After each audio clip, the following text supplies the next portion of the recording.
They will be in a second round. Mr. Trudeau. Good afternoon, everyone. Thank you for joining us. Today, we find ourselves the target of punitive tariffs on Canadian aluminum and steel under pretext of a 232 national security provision. Let me be clear. These tariffs are totally unacceptable. For 150 years, Canada has been the United States' most steadfast ally. Soyons clairs, ces tarifs douaniers sont inacceptables. Au cours des 150 dernières années, le Canada a été le partenaire le plus solide des États-Unis. Les Canadiens et les Américains se sont battus côte à côte lors de 2 guerres mondiales et en Corée. Des plages de la Normandie aux montagnes de l'Afghanistan, nous nous sommes battus ensemble et nous avons pleuré la perte des nôtres ensemble. Et les forces canadiennes œuvrent toujours aux côtés des Américains. Nous sommes des partenaires du NORAD, de l'OTAN et partout dans le monde. Nous nous sommes portés à la défense des États-Unis après le 11 septembre, tout comme les Américains se sont portés à notre défense par le passé. Et nous nous battons ensemble contre le Daesh dans le nord de l'Irak. Canadians have served alongside Americans in 2 world wars and in Korea. From the beaches of Normandy to the mountains of Afghanistan, we have fought and died together. Canadian personnel are serving alongside Americans at this very moment. We are partners in NORAD, NATO, and around the world. We came to America's aid after 9/11, as Americas have come to our aid in the past, and we're fighting together against Daesh in northern Iraq. The numbers are clear. The United States has a $2 billion surplus in steel trade with Canada, and Canada buys more American steel than any other country in the world. Indeed, we account for half of U.S. steel exports. Canada is a secure supplier of aluminum and steel to the U.S. defense industry, putting aluminum in American planes and steel in American tanks. That Canada could be considered a national security threat to the United States is inconceivable. These tariffs will harm industry and workers on both sides of the Canada-U.S. border, disrupting linked supply chains that have made North American steel and aluminum more competitive all around the world. Ces tarifs douaniers nuiront aux industries et aux travailleurs des 2 côtés de la frontière canado-américaine et perturberont les chaînes d'approvisionnement qui ont rendu l'acier et l'aluminium nord-américains plus compétitifs à travers le monde. Beyond that, these tariffs are an affront to the long-standing security partnership between Canada and the United States, and in particular, an affront to the thousands of Canadians who have fought and died alongside their American brothers in arms, comrades in arms. The ties of commerce, friendship, and in many cases, family between Americans and Canadians are undiminished. Indeed, they have never been stronger. The government of Canada is confident that shared values, geography, and common interests will ultimately overcome protectionism. But as we have constantly said, we will always protect Canadian workers and Canadian interests. Minister Freeland is here to outline our retaliatory measures. This morning, I called the opposition leaders to inform them of our response. Comme nous l'avons toujours dit, nous protégerons toujours les intérêts des travailleurs canadiens et du Canada. La ministre Freeland est ici pour annoncer nos mesures de représailles et ce matin, j'ai appelé les leaders de l'opposition pour les aviser de notre réponse. Pour terminer, je veux être très clair sur un point. Les Américains demeurent nos partenaires, nos alliés et nos amis. Le peuple américain ne fait pas l'objet de l'annonce d'aujourd'hui. Nous devons croire qu'éventuellement le bon sens triomphera. Mais malheureusement, les actions prises aujourd'hui par le gouvernement américain ne semblent pas aller dans cette direction. In closing, I want to be very clear about one thing. Americans remain our partners, our allies, and our friends. This is not about the American people. We have to believe that at some point, common sense will prevail. But we see no sign of that in this action today by the U.S. administration. Thank you, Prime Minister. As the Prime Minister has said, these tariffs are totally unacceptable. En réponse à ces mesures, le Canada entend imposer des surtaxes ou d'autres mesures similaires visant à restreindre le commerce sur des importations d'acier, d'aluminium et d'autres produits provenant des États-Unis, et ce à un montant allant jusqu'à 6,6 milliards de dollars. Ce montant représente le total des exportations canadiennes en 2017 d'acier et d'aluminium vers les États-Unis, ces exportations étant maintenant affectées par des tarifs américains. Nous publions aujourd'hui 2 listes de produits assujettis aux contre-mesures. Les produits sur la première liste seront assujettis à une surtaxe de 25% ou à une mesure similaire visant à restreindre le commerce. Les produits sur la deuxième liste seront assujettis à une surtaxe de 10% ou une mesure similaire visant à restreindre le commerce. Ces contre-mesures s'appliqueront seulement aux produits originaires des États-Unis. Ces contre-mesures prendront effet le 1er juillet 2018 et resteront en vigueur jusqu'à ce que les États-Unis éliminent leurs tarifs sur les produits canadiens d'acier et d'aluminium. Nos travailleurs de l'acier et de l'aluminium ont notre soutien. C'est pourquoi nous avons inclus les produits américains d'acier et d'aluminium dans nos listes. Et pour les autres produits énumérés aujourd'hui, nous avons veillé à ce que ceux-ci puissent être facilement obtenus auprès des entreprises canadiennes ou partenaires commerciaux non américains, afin d'éviter que les coûts ne soient répercutés sur les familles et les consommateurs canadiens. Nous entamons aujourd'hui une période de consultation de 15 jours avec les Canadiens afin qu'ils puissent exprimer leur soutien ou leur inquiétude à l'égard des contre-mesures proposées et de la liste des produits. Ces listes de produits seront mises à la disposition du public immédiatement et en ligne pour les Canadiens. Ces restrictions commerciales unilatérales par les États-Unis contreviennent aussi aux règles commerciales de l'ALENA et de l'OMC. Le Canada lancera des procédures de règlement des différends en vertu du chapitre 20 de l'ALENA et du mémorandum d'accord sur le règlement des différends de l'OMC. Le Canada collaborera aussi étroitement avec des membres de l'OMC partageant les mêmes vues, y compris l'Union européenne, pour contester ces mesures américaines illégales et contre-productives à l'OMC. Il est tout à fait inapproprié de considérer tout commerce avec le Canada comme une menace pour la sécurité nationale des États-Unis. Et je veux que les Canadiens sachent que leur gouvernement défendra toujours les travailleurs canadiens et les entreprises canadiennes. Je vous remercie. No, I'm going to say it in English now.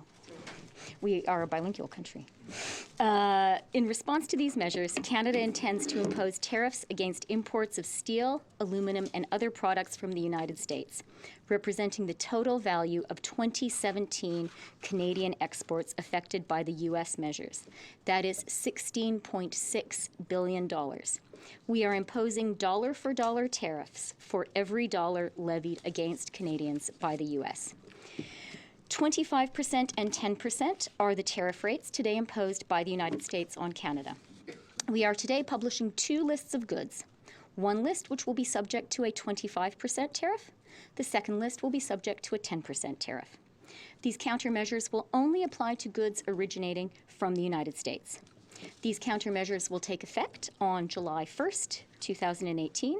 They will remain in place until the United States eliminates its trade restrictive measures against Canada.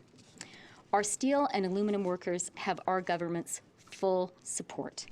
That is why we have included American steel and aluminum products in our list.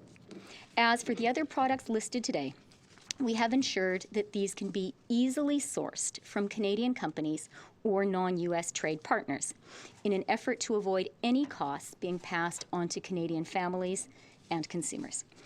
We are today beginning a 15-day consultation period with Canadians so that they may express their support for or concerns about the proposed countermeasures and the lists of goods. These lists of goods will be made available publicly immediately, including online for all Canadians. The unilateral trade restrictions by the United States are also in violation of NAFTA and WTO trade rules. Canada will therefore launch dispute settlement proceedings under NAFTA Chapter 20 and WTO dispute settlement.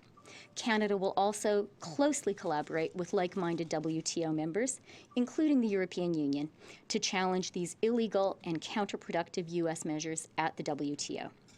It is entirely inappropriate to view any trade with Canada as a national security threat to the United States, as the Prime Minister has explained. I want Canadians to know that our government will always stand up for Canadian workers and Canadian businesses. Thank you very much. Thank you. First question, Philippe Vincent Foisy, Radio-Canada. Bonjour, M. Trudeau. Visiblement, votre stratégie qui est en place depuis plusieurs mois semble avoir du plomb dans l'aile. Est-ce que là, avec les mesures que vous venez d'annoncer, vous enclenchez une guerre commerciale avec les États-Unis? D'abord, on dit depuis longtemps qu'on était prêt pour tout. On a toujours été en train de travailler de façon constructive avec les Américains, mais on a aussi souligné qu'on avait des réflexions sur comment nous allions pouvoir assurer la défense des Canadiens, des travailleurs canadiens et du Canada si le besoin arrivait. Alors, bien qu'on continue de travailler et de négocier, d'essayer de convaincre les Américains de reculer sur ces mesures inacceptables, nous devons aussi répondre fermement sur ces menaces qui nous sont imposées. Mais par rapport à la guerre commerciale, est-ce qu'on ouvre une guerre commerciale en ce moment? Et avez-vous toujours confiance en M. Trump? Vous disiez, je crois sa parole et on n'aura pas de tarifs. C'est ça, Anderson Cooper, et là, visiblement, on a des tarifs. Évidemment, ça fait longtemps que nous sommes engagés avec les Américains de bien des façons, que ce soit moi directement avec M. Trump, que ce soit Chrystia Freeland et les autres ministres qui s'engagent, que ce soit les premiers ministres des provinces qui sont engagés, les chefs d'opposition, les gens d'affaires au Canada. On est continuellement en train d'être engagés pour mettre de la pression et pour souligner aux Américains à quel point ce serait une mauvaise idée de créer des barrières tarifaires ou autres avec le Canada. La décision d'aujourd'hui appartient entièrement à l'administration américaine. Ça a été leur choix de commencer et d'imposer ces mesures inacceptables. Et donc, nous répondons, comme je l'ai toujours dit très clairement au président Trump, nous allions toujours être là pour défendre les intérêts des Canadiens et des travailleurs canadiens. Joyce Napier, CTV. Good afternoon. So since NAFTA negotiations began, you launched a diplomatic blitz in the United States. You've been there, what, 15, 16 times, Minister Freeland, I don't know, maybe 100. and your surrogates were there, and you make nice with the White House, and you went all over the United States. Is it time to change the Canadian strategy? It's very clear that we've said, and I've been saying directly to Canadians for a number of months now, that we have to be prepared for anything, and we have been. We have always chosen to try and be positive and constructive, but at the same time, in my conversations with the President, in Canadians' conversations with their American friends, colleagues, and counterparts, the message has been very clear. The Canadians stand united. The Canadians are firm about standing up for Canada's interests.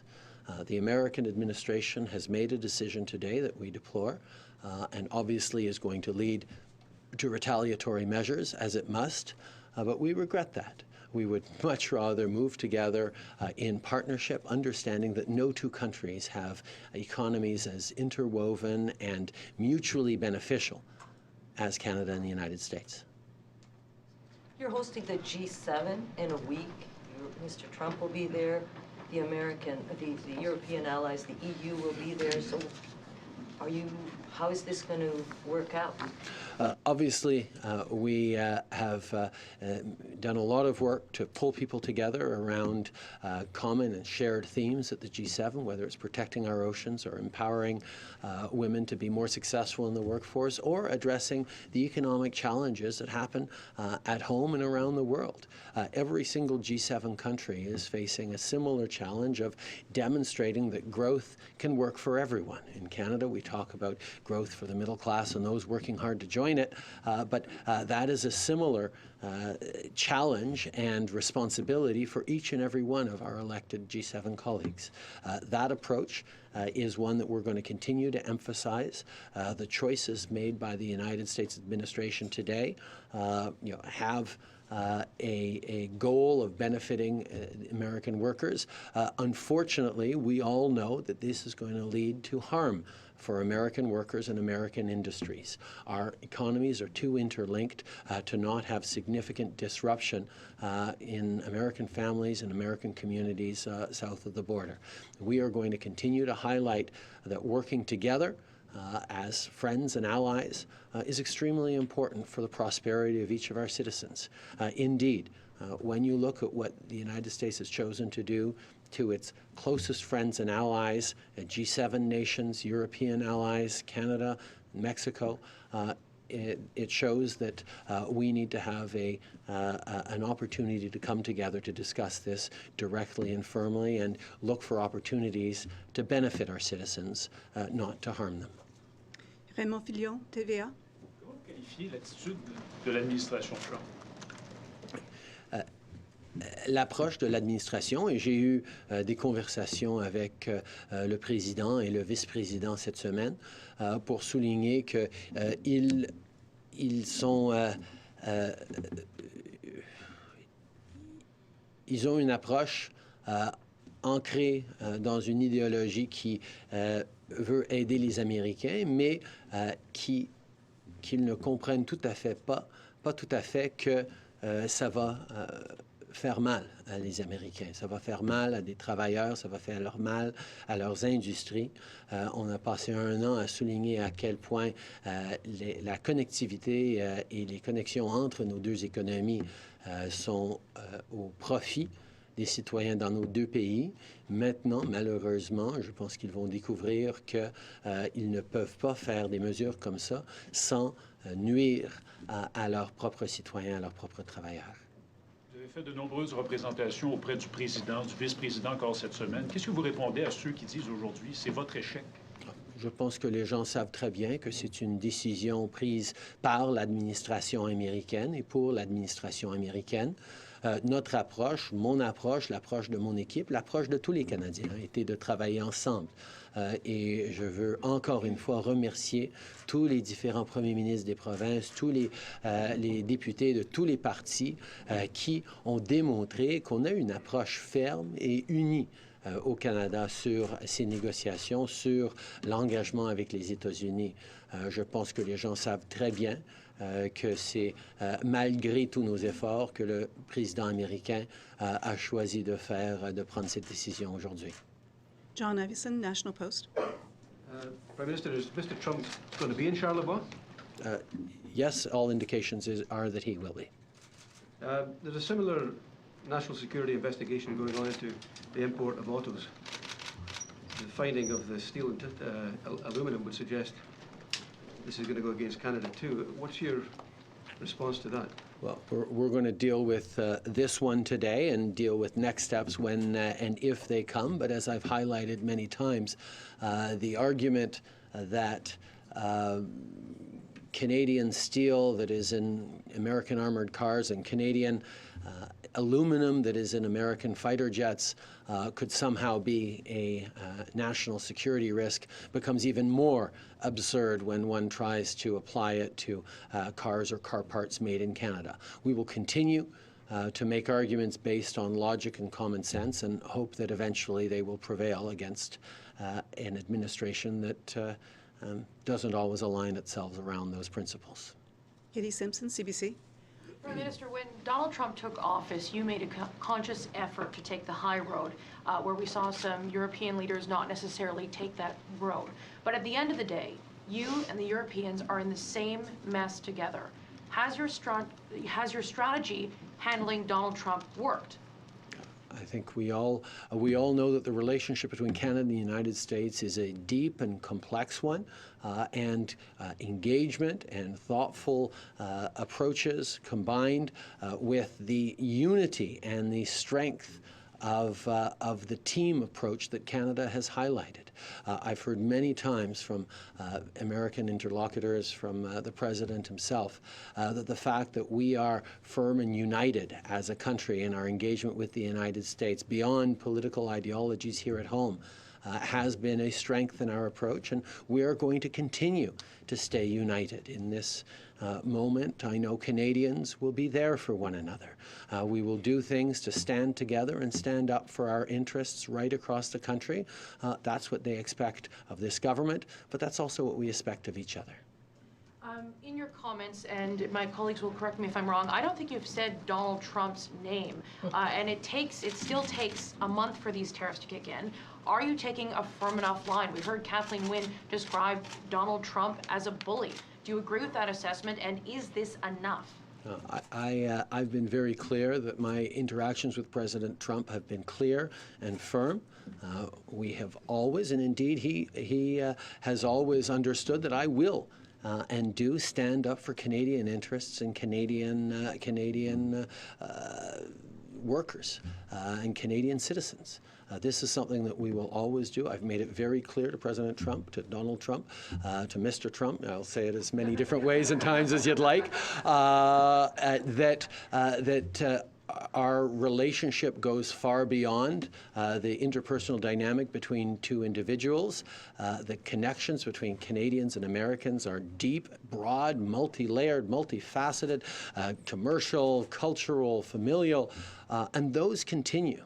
This decision by the U.S. administration will hurt Canadians, it will hurt Americans, and we regret that deeply, but we'll continue to look for ways to move forward in a way that does not continue to hurt or continue to harm our citizens in both of our countries the way the actions of this administration today have.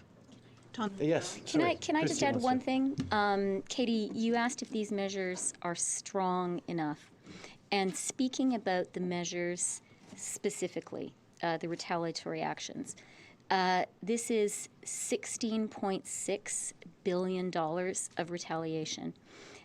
This is the strongest trade action Canada has taken in the post-war era. This is a very strong response. It is a proportionate response. It is perfectly reciprocal. But I really want to assure you and to assure Canadians this is a very strong Canadian action in response to a very bad U.S. decision. Tawna McCharles, Toronto Star. That partially deals with something I want to ask you, though. If you're targeting about $16.6 billion worth of goods, what is your assessment of the impact on the Canadian economy of all of this? And Christia can speak to that, but one of the reasons we are a country that believes in free trade is that tariff barriers ultimately affect your own citizens most. This, as we've seen when the American government allowed a moving forward on issues around softwood lumber, the costs of housing in the United States for American home buyers increased. Tariffs hurt local consumers. And as Christia has said, as we put forward our list of goods that will be subject to retaliatory tariffs, we will first of all be consulting with Canadians and industry for 15 days to ensure that there are not unforeseen or unwanted or undesirable consequences for Canadians. But at the same time, efforts have been made to look at goods that have alternatives, either Canadian alternatives or alternatives from countries with whom we have positive trade relationships that will not leave Canadians significantly out of pocket. Christia. And so, Tonda, if I could, this list is a very carefully considered, very carefully put together list. We have been working on it for some time. When the Prime Minister has said that Canada is ready for every eventuality in the past, we have been ready. This is something that Canada knows how to do, that our officials know how to do. I would remind people of our experience with COOL, country of origin labeling, where Canada was also prepared to retaliate, and we had a very carefully considered list. That was in response to a WTO ruling in our favor. As the Prime Minister says, the consultation period is really, really important. We expect to get very useful feedback from Canadians, and we expect to use that period to refine the list. So please, everyone, start giving us feedback. Canadians who are watching, you can start right now. As we said, and as the Prime Minister has said, the list has been put together with a few considerations in mind. One has been to support and defend the Canadian steel and aluminum industries. They are now facing unfair barriers in their exports to the United States. It is appropriate that their U.S. competitors should face equivalent barriers in exporting to Canada. And I'd like to remind Americans who may be watching and listening that Canada accounts for, as the Prime Minister said, roughly half of U.S. steel exports. So that is one consideration. A second consideration, as the Prime Minister has said, is looking carefully at choosing goods for which there are replacements. So we've looked to choose goods for which there is a Canadian alternative, which would not face the 25 or 10% tariff, or an alternative produced by a country which is not the United States. And then finally, in putting together the list, we have tried to look for end-use products because we are mindful of the fact that imposing tariffs on products that are part of some kind of a manufacturing chain could impose costs on Canadian companies and make us less efficient. So a lot of thought has gone into it, and I think a lot of thought and a lot of work will go into refining this list in the days to come. As a follow-up, given that there's been discussion around your relationship, Prime Minister, with Trump and senior officials likewise, did you, in your talks in recent days, give them advance notice of exactly what you were going to do at the level? And if you have, why did all those economic arguments that you're making to us fail? You'll have to ask the President about that. We have made consistent arguments and demonstrated in many different ways the interconnectedness of the Canada and American economies. We expect that in the coming days there will be many members of Congress, many governors who will be making representations directly to the White House on the negative impacts of the measures that the U.S. has put forward and the consequences of the measures the U.S. has put forward. Did you give advance notice? Tonda. That was the part he didn't answer. We talked about how difficult this was going to be in terms of a turning point in the Canada-U.S. relationship. Josh Wingrove, Bloomberg. What does this mean for NAFTA? We continue to be open to working on a renewed and modernized NAFTA, and we will continue to sit down at the negotiating table.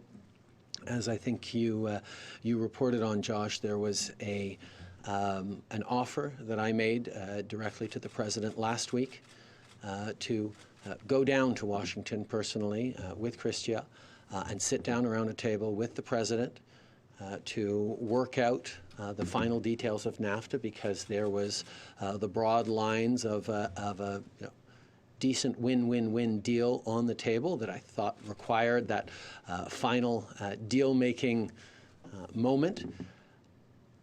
I got a call from Vice President Pence on Tuesday in which it was impressed upon me that there was a precondition to us being able to get together, that Canada would accept a sunset clause for NAFTA.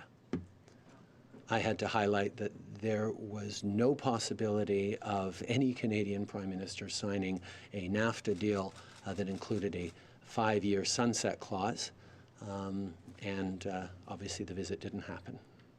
So just to be clear, you scrapped the visit because you wouldn't agree to a sunset clause, or they scrapped it? The United States said as a precondition to us meeting and negotiating, we would have to accept a sunset clause. I said we could not accept a sunset clause in NAFTA as a precondition to meeting or as any sort of condition, but that if they were willing to take that off the precondition list, I would be happy to come down. But that was not something that could ever be acceptable to Canada, or I'm fairly certain to Mexico, in the negotiation of a North American Free Trade Agreement. Okay. J'ai eu l'opportunité de parler au président vendredi passé, et j'ai souligné que je pensais qu'on était assez proche d'un accord, que le moment était peut-être venu pour que je m'assoive avec le président à Washington pour finaliser l'ALENA, qui avait l'esquisse d'un très bon accord pour nous tous, et que je pensais qu'on pouvait y arriver si on s'assoyait ensemble pendant quelques heures.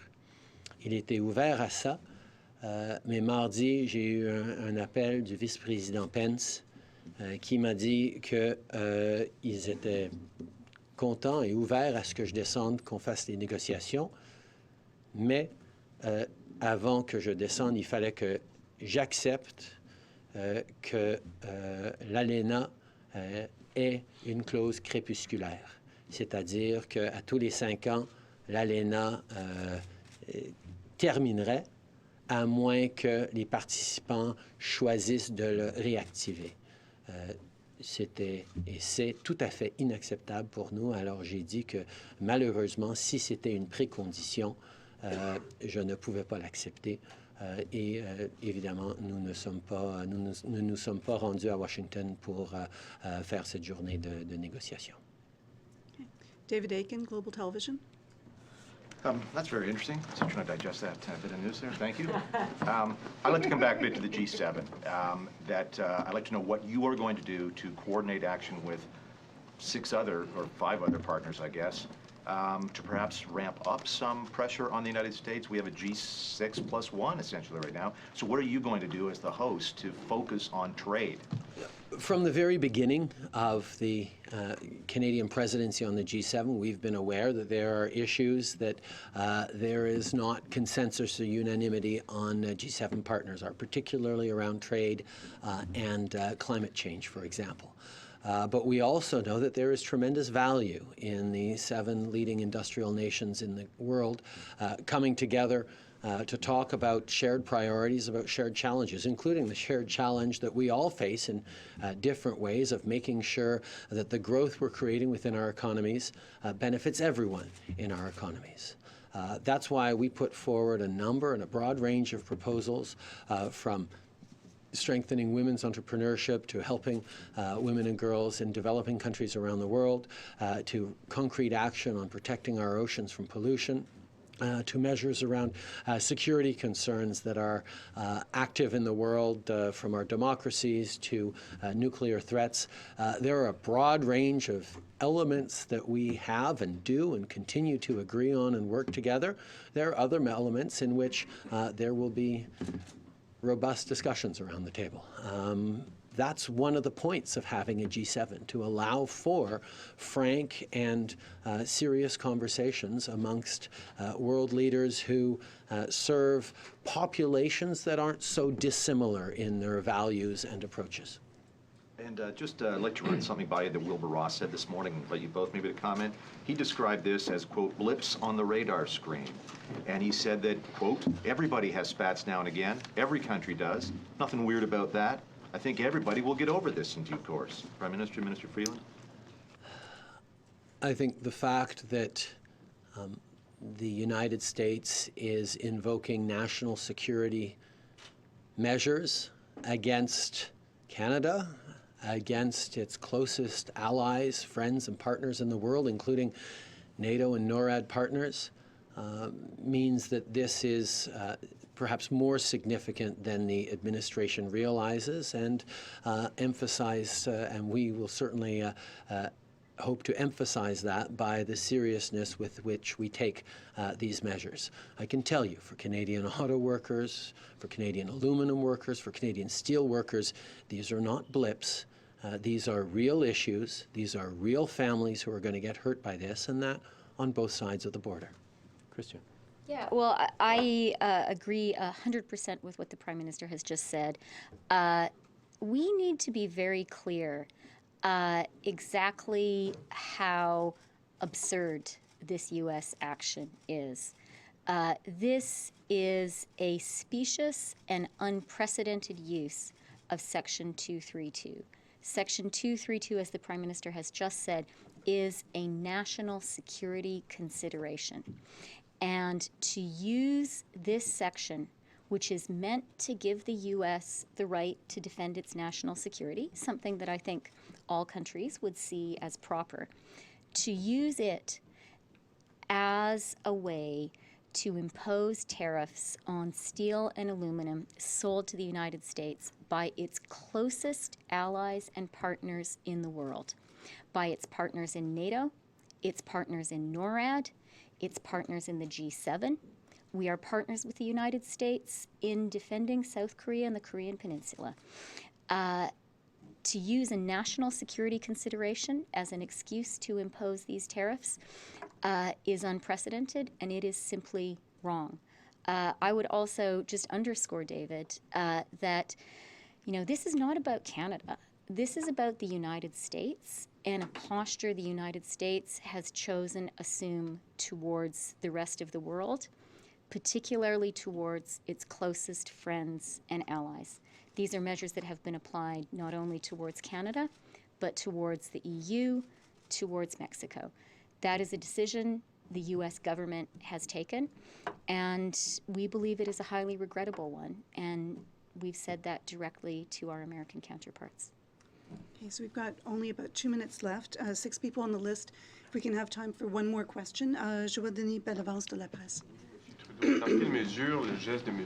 Trump, son administration aujourd'hui, va bousculer l'horaire que vous avez fixé pour le G7 qui doit avoir lieu la semaine prochaine? On s'attendait toujours qu'il y ait des éléments sur lesquels on allait avoir des différends entre différents membres du G7, particulièrement au niveau des changements climatiques et au niveau du commerce international. On a mis de l'avant un agenda qui a beaucoup d'éléments sur lesquels nous allons être d'accord, et nous pouvons faire du bon travail entre nous et pour le monde entier. Mais en même temps, nous savions que nous allions avoir des discussions robustes sur ces sujets-là et d'autres. Et nous allons certainement voir que le G7 continue d'avoir son utilité pour permettre à des discussions franches et rigoureuses sur des enjeux de préoccupation, pas seulement pour nous en tant que chefs, mais pour nos citoyens aussi. Est-ce que c'est possible que votre gouvernement offre une aide financière à l'industrie de l'acier ou de l'aluminium si la dispute commerciale dure dans le temps? J'ai été personnellement voir les travailleurs en aluminium au Saguenay, de rencontrer des travailleurs en acier à Hamilton, à Regina, au Sault-Sainte-Marie, pour démontrer mon appui, pour leur rassurer que, et ce, il y a plusieurs mois, quelle que soit la décision finale d'aujourd'hui, nous allions être là pour eux, pour les appuyer, pour défendre l'industrie canadienne, pour défendre les travailleurs canadiens et les intérêts des Canadiens. Et nous allons absolument faire ça. So, unless you have any Merci more beaucoup time, tout le we're monde. finished. Thank Merci. you very much. Merci.